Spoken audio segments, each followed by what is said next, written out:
საბოტაჟი და კონსტიტუციური წესწყობილების წინააღმდეგ მიმართული საქმიანობა. ეს არის ძირითადი მოტივი, რის გამოც გიორგი გაბიტაშვილის უწყებამ გადაწყვიტა და ფონდებს დაადო ყადაღა. ამის შემდეგ უკვე მათ ანგარიშები გაეყინებათ. საუბარია 5 ფონდის შესახებ, მათ შორის არის ნანუკას ფონდი, პროსპერითი ჯორჯია, ასევე ერთმანეთისთვის, სირცხვილია, ადამიანის უფლებათა სახლი. ეს ის ფონდები არიან, რომლებიც დეკემბრისგან მოყოლებული დღემდე, მას შემდეგ რაც ანტირუსული აქციები უწყვეტად დაიწყო ქვეყანაში, მოქალაქეებს ეხმარებოდნენ სხვადასხვა საჭიროებებისთვის, მათ შორის ეხმარებოდნენ აირწინაღების შეძენაში, რადგან ჩვენ ვიცით, როდესაც აქციები დაიწყო, როგორი მეთოდებით უსწორდებოდნენ აქციის მონაწილეებს, შესაბამისად თავდაცვითი აღჭურვილობის შესაძენად, მათ შორის მოქალაქეები აგროვებდნენ თანხებს და ეს ისედაც უცნობი არავისთვის არ იყო და ყველამ კარგად იცოდა, რომ საჯაროდ გროვდებოდა თანხები სწორედ ამ ყველაფრის შესაძენად. გარდა ამისა, მას შემდეგ რაც რეჟიმმა გადაწყვიტა, რომ ანტირუსული აქციის ყველაზე აქტიური მონაწილეები დაეპატიმრებინა, საუბარია სინდისის პატიმრების შესახებ, სწორედ ასეთი ფონდებით ხდებოდა მათი დახმარება, მათი ოჯახის წევრების დახმარება და მოკლედ რომ გითხრათ, ეს ფონდები ძირითადად მიმართული იყო სწორედ ხალხის დახმარებისკენ. თუმცა ახლა გაბიტაშვილის უწყებაში ამტკიცებენ, რომ თითქოს მოქალაქეები ფულს აგროვებდნენ იმისთვის, რომ ძალადობრივი აქციები წაეხალისებინათ და შემდეგ უკვე ძალადობრივი ქმედებები ჩაედინათ. ეს მუხლი, რომლითაც არის ახლა გამოძიება დაწყებული, რომლის ფარგლებშიც მოხდა ამ ფონდებისთვის ყადაღის დადება, შეიძლება ითქვას, რომ ბევრ კითხვის ნიშანსაც იწვევს საზოგადოებაში, რადგან ახლა გაბიტაშვილის უწყება ამტკიცებს, რომ მოქალაქეები საბოტაჟს ეწეოდნენ და კონსტიტუციური წესწყობილების წინააღმდეგ იყენებდნენ თანხებს. თავად დათვალეს და აღმოაჩინეს, რომ საუბარია 2 მილიონამდე ლარზე, რომელიც ბოლო რამდენიმე თვის განმავლობაში მოქალაქეებმა ერთმანეთისთვის შეაგროვეს. გავარკვიეთ ისიც, რომ პროკურატურამ ყადაღის მოთხოვნით მიმართა საჩივრის საფუძველზე, ეს საჩივარი კი ეკუთვნის ვატო შაქარიშვილს, რომელიც არაერთხელ გამხდარა ივანიშვილის რეჟიმის დამხმარე ძალა. ჩვენ ახლა შეგვიძლია მოვისმინოთ ამონარიდი პროკურატურის მიერ გავრცელებული განცხადებიდან და ასევე ვატო შაქარიშვილთან ჩაწერილი კომენტარი. დასახელებული ორგანიზაციები პირდაპირ წარმართავენ თანხებს უკანონო ღონისძიებების დასაფინანსებლად, მოუწოდებენ საზოგადოებას დაუმორჩილებლობისკენ და სხვა კანონს საწინააღმდეგო ქმედების ჩადენისკენ. კონკრეტული ფონდების ორგანიზაციული და ფინანსური საქმიანობა მიმართულია სამართალდამღვრევი პირების და მათი ოჯახის წევრებისთვის მატერიალური დახმარების უზრუნველსაყოფად. ხდება სამართალდამღვრევი პირების სასარგებლო ჯარიმების გადახდა და სხვა სახის პირადი თუ ორგანიზაციული საკითხების გადაწყვეტა. გამოძიებით დგინდება, რომ დამრღვევი პირების მატერიალურ მხარდაჭერას ახდენენ შემდეგი ფონდები: ნანუკას ფონდი, პროსპერითი, ფონდი ერთმანეთისთვის, სირცხვილია, თბილისის ადამიანის უფლებათა სახლი. აღსანიშნავია, რომ მითითებული იურიდიული პირების საბანკო ანგარიშები, რომელთა გამოყენებითაც ფინანსდება კანონს საწინააღმდეგო აქტივობები, გახსნილია ბოლო პერიოდში და 2024 წლის დეკემბრიდან დღემდე დახარჯული აქვთ 2 მილიონ ლარზე მეტი. მნიშვნელოვანია, რომ დასახელებული ეგრეთ წოდებული ფონდები მიღებული ფინანსური რესურსების ძირითად ნაწილს წარმართავდნენ კანონს საწინააღმდეგო და დანაშაულებრივი ქმედების ჩამდენი პირების წახალისებისთვის, ისევე როგორც ამ დანაშაულების ჩასადენად საჭირო ინვენტარის და საშუალებების შეძენისთვის. საქმე არის აღძრული უცხო ქვეყნების, უცხო დაქვემდებარებული ორგანიზაციების მიერ ქვეყანაში გადატრიალების მოწყობაზე და მოწყობის მცდელობაზე და ამაში ამ ყველაფერში დახმარებაზე, რაშიც მათ შორის თქვენი ტელევიზიაც მონაწილეობს. ბატონო, იცით რა მაინტერესებს? იცით რა საქმიანობდა ზოგადად ეს ფონდი? ამ ფონდით ეხმარებოდნენ გაჭირებულ ადამიანებს. მოუღებით იმას, რა ქვია, თქვენ ხელმძღვანელობას. ახლა ეს ფონდი და სხვა ფონდები მათ შორის საქართველოში ემსახურებიან ამ ქვეყანაში კონსტიტუციური წყობილების მოშლას, ხელისუფლების დამხობას. ბატონო, ნახეთ, ყველა ინფორმაცია არის საჯარო. რევოლუციურ სცენარებს. ნახეთ, ბატონო, გადატრიალებებს, იმ პიროტექნიკის ყიდვას, რომლითაც წვავდნენ პოლიციელებს. რომლითაც ანგრევდნენ ეს არის ბრალდება, ბატონო ვატო. თქვენ გაქვთ ზუსტი ინფორმაცია, რომ ამისთვის იხარჯებოდა ეს თანხები? ბრალდებას რომ უყენებთ?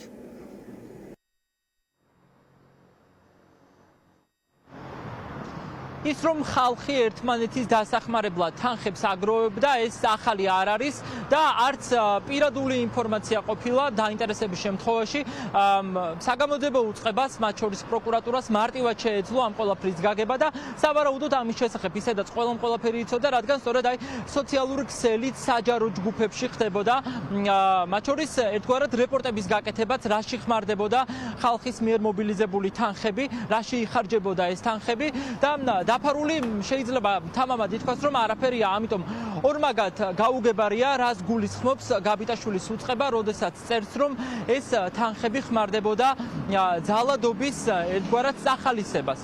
ფაქტი არის შემდგომი, რომ ეს ფონდები, რომლებიც სწორედ ანტირუსული აქციების დაწყების შემდეგ შეიქმნა, არ გულისხმობდა მხოლოდ სინდისის პატიმრების ოჯახის წევრების ან აქციის მონაწილეების დახმარებას, რადგან აი მაგალითად თუ გავიხსენებთ გასულ კვირებში დასავლეთ საქართველოში მომხდარ სტიქიას, მაშინაც სწორედ ამ ფონდების დახმარებით ხდებოდა თანხების მობილიზება და სტიქიის ზონაში ჩარჩენილი მოსახლეობის დახმარება. ამ მხრივ განსაკუთრებით აღსანიშნავია ნანუკას ფონდი, რომელიც ასევე ეხმარებოდა მათ შორის სტატუს შეწყვეტილ სტუდენტებს, ეხმარებოდნენ ლეიკემიით დაავადებულ ადამიანებს, ბავშვებს, რომლებსაც გადაუდებელი მკურნალობა ესაჭიროებოდათ საზღვრებს გარეთ და სწორედ ასე ხდებოდა თანხების მობილიზება და სწორედ ახლა ეს ფონდიც მათ შორის არის დაყადაღებული და იქ მოქალაქეები ვეღარ შეძლებენ თანხების გადარიცხვას. ფაქტია, რომ ასეთ სადამსჯელო ღონისძიებას მათ შორის აქციის ყველაზე აქტიური მონაწილეებიც ელოდნენ, მათ შორის ამ ფონდების შემქმნელებიც და ორგანიზატორებიც, თუმცა ფაქტია ისიც, რომ ახლა უკვე ბრძოლა სხვა ეტაპზე გადავიდა და როგორც ამ ფონდებში ამბობენ, შეეცდებიან, რომ ახალი ძალებით და სხვა მეთოდებით შეძლონ რეჟიმს დაუპირისპირდნენ და მეორე მხრივ თანხების მობილიზება შეძლონ. აირწინაღი რომელი კანონით იგრძალება რომ შევიძინა და დავარიგო მაშინ როდესაც ხელისუფლება გაზით-ხუთავს მოქალაქეს ეს ჩემთვის არის გაუგებარი ანუ აირწინაღი მაშინ აკრძალული არ იყო როდესაც ჩვენ ყიდულობდით და მას შემდეგ რაც აიგრძალა ჩვენ აღარ გვიყიდია და აღარ შეგვიძენია აირწინაღი ეს ერთი და მეორეს მხრივ ჩემთვის გაუგებარია რას ნიშნავს ჯერ ესეთის უდანაშაულობის პრეზუმპციას როგორ არყოფს დამნაშავე პირი რას ნიშნავს სასამართლოს ჯერ არ დაუდგენია არც ერთი პირის დანაშაულის სრული სიზუსტე ეს ერთი მეორეს ერთიც უკაცრავად 37 წელია სულ რომ დაადასტუროს ბჭყალებში, რას დაადასტუროს, მაგრამ აიც. მათი ოჯახის წევრების დახმარება, რომელი კანონით იგრძალება, რას ნიშნავს, ანუ ოჯახის წევრებიანად ხდება განადგურება მოქალაქეების, ანუ ეს რაც სამარცხვინო განცხადებაა. მე გაცილებით უფრო სერიოზულ და მნიშვნელოვან განცხადებას ვველოდი მათთვის. შემდეგი განცხადება იქნება, რომ ლობიანების დარიგებისთვისაც ცალკე მუხლით ბრალი წამიყენეს, ანუ სამარცხვინო განცხადება პროკურატურის მხრიდან. ისინი ფიქრობენ, რომ რადგან დაჯარიმებულ ადამიანებს ჩვენ იმედა, ანუ ბოლომდე უნდა პროცესის მოგუდვა. ამას ქვია პროცეს ადამიანების დახრჩობა. ანუ მე რაზეც მინდა შეიძლება აქციაზე არ იყო, მაგრამ მაინც დაგაჯარიმებ, იმიტომ რომ ძალა აღმარცხნავს და შემდეგ წასასვლელიც არ სადგა. ანუ სახელი უნდა გაყიდო, კრედიტი უნდა აიღო და არ ვიცი, თირკმელი უნდა გაყიდო, რომ მე ჩემთან მოხვიდე და გადაიხდო ის ჯარიმა, რომლითაც მე სპეცრაზმელს გამოუწერ პრემიას, რომ შენ დაგარბიოს. ანუ ასეთ ქვეყანაში ვცხოვრობთ ჩვენ. ყოველთვის მე რაღაცა გზები ყოველთვის ჩდება ხოლმე და ძალიან მოკიდილი არის საზოგადოება და რაც თავარია ეს პროტესტი არის ძალიან დეცენტრალიზებული და საკმაოდ კოორდინირებული საზოგადოების წევრებს შორის. ანუ იმას რომ ჯარიმები ხალხმა არ გადაიხადოს და იმას რომ ეს პატიმრების ოჯახები მარტო არ დაგვშენ პირადადაც შეგვიძლია რომ კერძო პასუხისმგებლობები ხალხმა ავიღოთ და ვეცადოთ რომ რაღაცა ერთ ოჯახს ვიღაცა დაეხმარება, მეორე ოჯახს ვიღაცა, ერთ ჯარიმას ვიღაცა გადაიხდის, მეორე ჯარიმას ვიღაცა. ამ მიზანს ჩვენ მაინც ყველანი ერთად-ერთ დგომით და ძალისხმევით მივახცევთ. ნუ ეს არის რაღაცნაირი სისტემური მცდელობა, რომ ამას არ ქონდეს რაღაცა ოდნავ კოორდინირებული სახე, რაც გასაგებია რომ არ სიამოვნებთ. როგორც ჩანს, ივანიშვილის რეჟიმი ახლა დაუსრულებელი რეპრესიების ახალ სერიაზე გადავიდა, რადგან რთული წარმოსადგენი ალბათ არ არის, რომ ის პროტესტი, რომელიც ქვეყანაში უკვე ნოემბრის ბოლოდან ამ დრომდე გრძელდება, ყველაზე მეტად არის გამახიზიანებელი ქართული ოცნებისთვის, რადგან ბევრი მცდელობის მიუხედავად მათ მაინც ვერ შეძლეს სახალხო პროტესტის ჩახშობა.